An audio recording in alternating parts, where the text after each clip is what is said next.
What if the reason money keeps avoiding you has nothing to do with how hard you work, how much you know, or how badly you want it, but with something much more subtle, something almost invisible, the way your mind reacts to money itself?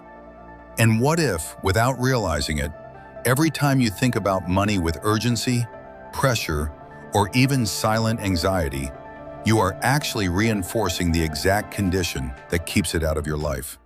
Because here's the uncomfortable part. Most people don't lack effort. They lack alignment. And the more they try to compensate for that misalignment with effort, the worse the pattern becomes. That's the paradox. The chase feels productive. It feels necessary.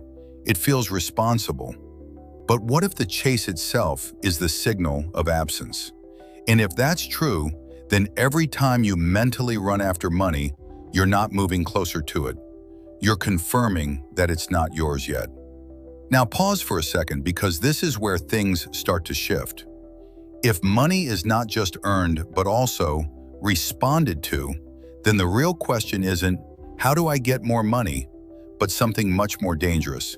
What is money responding to in me right now? Because if you don't know the answer to that, then you're operating blindly, repeating patterns that feel logical on the surface, but are quietly working against you underneath. This is exactly where the ideas of Napoleon Hill begin to take a different shape. Most people read his work and think it's about motivation, discipline, or positive thinking. But that's only the surface. Underneath, Hill was pointing to something far more precise, something most people overlook because it's not obvious. He was describing the relationship between your subconscious patterns and the results you experience, not as a coincidence, but as a consistent response. And once you start looking at it that way, something unsettling begins to emerge. Because if your results are responding to an internal pattern, then the problem is no longer outside. It's not the market, not your job, not your current situation. It's something repeating inside you, something so familiar that you stop noticing it. And the reason it's hard to detect is exactly because it feels normal. Think about how you usually feel when money comes to mind. Not what you say, not what you post, not what you try to believe, but what you actually feel in those quiet moments. There's often a subtle tension there, a background pressure, a low-level sense of not enough yet. And that feeling doesn't just sit there passively, it becomes a pattern. And that pattern becomes a signal. And that signal starts shaping how you act, how you decide, and more importantly, what you allow. But here's where the loop tightens. The more you feel that lack, the more you try to fix it by focusing on money. And the more you focus on money from that state, the stronger that feeling becomes. So now you're stuck in a loop that feels like progress, but actually reinforces the same result. You think you're moving forward, but you're deepening the same pattern. So what happens if you interrupt that loop? Not by ignoring money, not by pretending everything is fine, but by changing the way your mind relates to it. This is where the idea of listening for 20 minutes becomes something much more strategic than it sounds. It's not about information, it's about state. It's about stepping out of the automatic pattern and exposing your mind to something different, long enough to start weakening what was there before. But that immediately creates another question. If simply listening could shift something so deep, why doesn't it work instantly? Why do most people try it for a few days, feel nothing, and then go back to their old way of thinking? Is it because it doesn't work? Or because they're expecting the wrong kind of result? Because here's what almost nobody tells you. The first changes don't happen in your bank account. They don't happen in your environment. They happen in something much harder to notice: your internal reactions. The way you interpret situations, the way you respond to opportunities, the way certain thoughts start to feel less automatic.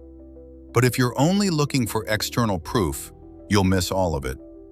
And this is where most people fail without realizing it. They stop too early, not because nothing was happening, but because what was happening didn't match their expectations. They were looking for visible change, while the real shift was still invisible. And by the time it could have surfaced, they had already returned to the old pattern. So now we arrive at a deeper question. If your mind only accepts what feels familiar, how do you make something new feel natural without forcing it? Because forcing clearly doesn't work. Repeating words without belief doesn't work. Trying to convince yourself of something you don't feel only creates more resistance. So what actually works? Napoleon Hill hinted at the answer, but never made it obvious. He talked about belief, faith, repetition, but underneath all of that is something much simpler and much more powerful. Exposure without resistance. Because when your mind is exposed to a new pattern consistently, in a state where it's not fighting back, something starts to change. Not suddenly, not dramatically, but steadily. And at first that change is almost imperceptible, which leads to another trap. If you can't feel the shift clearly, how do you know it's happening? And if you're not sure it's happening, how long are you willing to continue before you give up? This is the exact point where the cycle either breaks or repeats. Because the truth is, something is already changing. You just don't know how to recognize it yet. And once you do, everything starts to look different. So how do you recognize something that's already changing if it doesn't look like change? This is where the process becomes deceptive, because real transformation rarely announces itself in a way the conscious mind expects. It doesn't arrive as a breakthrough, it doesn't feel like certainty, and it definitely doesn't come with immediate external proof. Instead, it begins in something so subtle that most people overlook it completely. A small shift in how you react. A moment where the usual tension around money doesn't show up with the same intensity. A situation where instead of urgency, there's a quiet pause. And that pause feels strange, almost unfamiliar, which leads to a deeper question. If calm around money feels unnatural, what does that say about the state you've been living in all this time? Because most people are not just experiencing pressure, they are conditioned by it. Pressure feels like movement. Urgency feels like responsibility. Overthinking feels like control. So when that pressure begins to fade, even slightly, the mind interprets it as risk. And without realizing it, you start recreating the old state. You go back to thinking more, worrying more, chasing more. Not because it works, but because it feels like you're doing something. And that's how the loop rebuilds itself, silently, automatically, almost invisibly. But if you resist the urge to go back, even for a little longer, something else begins to surface. You start noticing that your decisions feel different. Not forced, not rushed, but clearer. And clarity introduces a new kind of movement. Because when your decisions shift, your actions begin to shift as well, even if it's subtle at first. And when your actions change, your results, eventually, begin to follow. But notice the sequence carefully. The external result is never the starting point. It's always the delayed reflection of something internal, which means if you keep trying to force results directly, without changing the internal state first, you will always feel like you're pushing against something you can't see.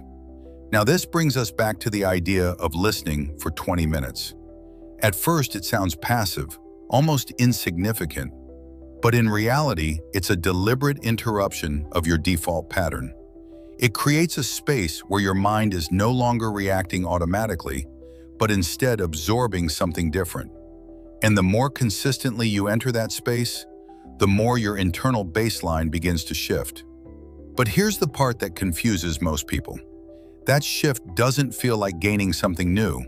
It feels like losing something old. Losing the constant mental noise. Losing the urgency. Losing the subtle anxiety that used to feel necessary. And for a brief moment, that loss feels like emptiness, which triggers another question.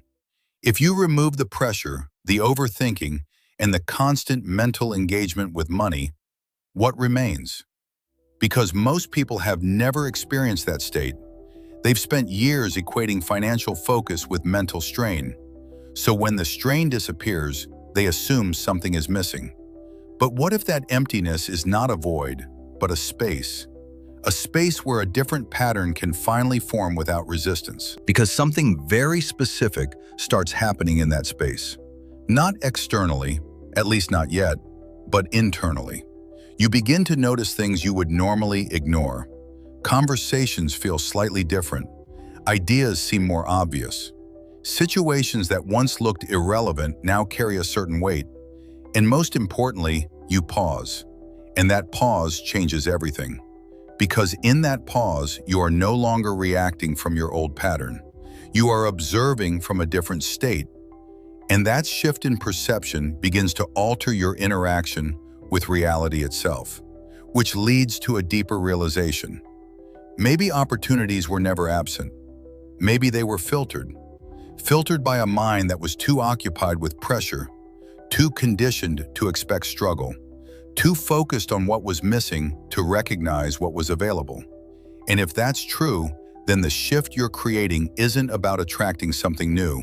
It's about removing the filter that was preventing you from seeing what was already there. But now another layer opens. If perception changes first and results follow later, then there must always be a gap between internal transformation and external evidence. And this gap becomes the most critical phase of the entire process. Because during this period, nothing on the outside seems to justify what you're doing on the inside. And that creates tension. Doubt begins to surface. Old thoughts try to return. The urge to go back to control, to urgency, to chasing becomes stronger. And this is where most people unknowingly break the process. Not because they lack discipline, but because they misinterpret this phase. They think the absence of immediate results means failure. But what if it means the opposite? What if the delay is necessary for the new pattern to stabilize before it becomes visible? What if reality only starts responding after your internal signal becomes consistent enough to be recognized? Now pause for a moment, because this is where things become personal. Not theoretical, personal. If you're honest with yourself, what does money actually feel like in your life right now? Not what you say out loud, not what you show to others, but what you feel when no one is watching. Is it pressure? Is it uncertainty? Is it control? Or lack of it? Write it in the comments. Don't overthink it. Just write the first word that comes to mind, because the moment you put it into words, you stop being unconsciously controlled by it, and you start seeing the pattern for what it is. And if this is making sense to you, if you can feel that something here is different from what you usually hear, take a second to like the video. Not for me, but as a way of reinforcing this shift in your own mind. Because the more you engage with a new perspective, the more familiar it becomes. And familiarity is what turns ideas into reality. And if this shift in perspective is already making you question things you never questioned before, then stay close to this kind of thinking. Subscribe, because what we're about to uncover next is the part most people never reach. Because up to this point, we've been talking about patterns, perception, and internal signals. But there's still one missing piece. One piece that determines whether all of this becomes real or stays as just another idea that fades over time. And once you see it, you'll understand why most people never break the cycle, even when they know exactly what they should do. Because knowing was never the problem. So now we return to the beginning, but from a completely different perspective. What if money was never avoiding you? What if it was simply responding consistently and predictably to a version of you that wasn't fully aligned yet? And if that's true, then everything you've been trying to fix outside of you was never the real starting point. Which leaves you with one final question. And this is the one that actually matters. What feels more familiar to you right now? Chasing money, thinking about it, worrying about it, trying to control it? Or becoming the kind of person who no longer needs to chase because their internal state no longer creates that absence? So before you move on, before you close this video and go back to your routine, take a moment and notice what actually shifted inside you. Not what you understood, but what felt different. Because understanding doesn't change your life, but a shift in perception does. And here's the part most people ignore. If you don't capture that shift right now, it fades. It gets buried under distraction, under habit, under the same patterns that were running your mind before you even pressed play. So don't just think about it, write it. Go to the comments and describe, in one sentence, what changed for you while watching this. Because the moment you put it into words, you interrupt the old pattern and make the new one real. And if this made you see something you weren't seeing before, if you can feel that something here is different from what you usually hear, take a second to like the video. Not for me, but as a way of reinforcing this shift in your own mind. Because the more you engage with a new perspective, the more familiar it becomes. And what becomes familiar becomes your reality. And if you want to keep thinking at this level, if you don't want to fall back into the same automatic patterns, then stay close to this kind of content. Subscribe, not out of habit, but as a decision. A decision to keep exposing your mind to something different until it no longer feels different, until it feels like you. Because now you've seen the pattern. And once you see it, you don't unsee it. You can ignore it, you can delay it, you can go back to what's comfortable, but somewhere in the background, you'll know exactly what's happening. So the only real question left is not whether this works. It's whether you're willing to stay with it long enough for it to become who you are.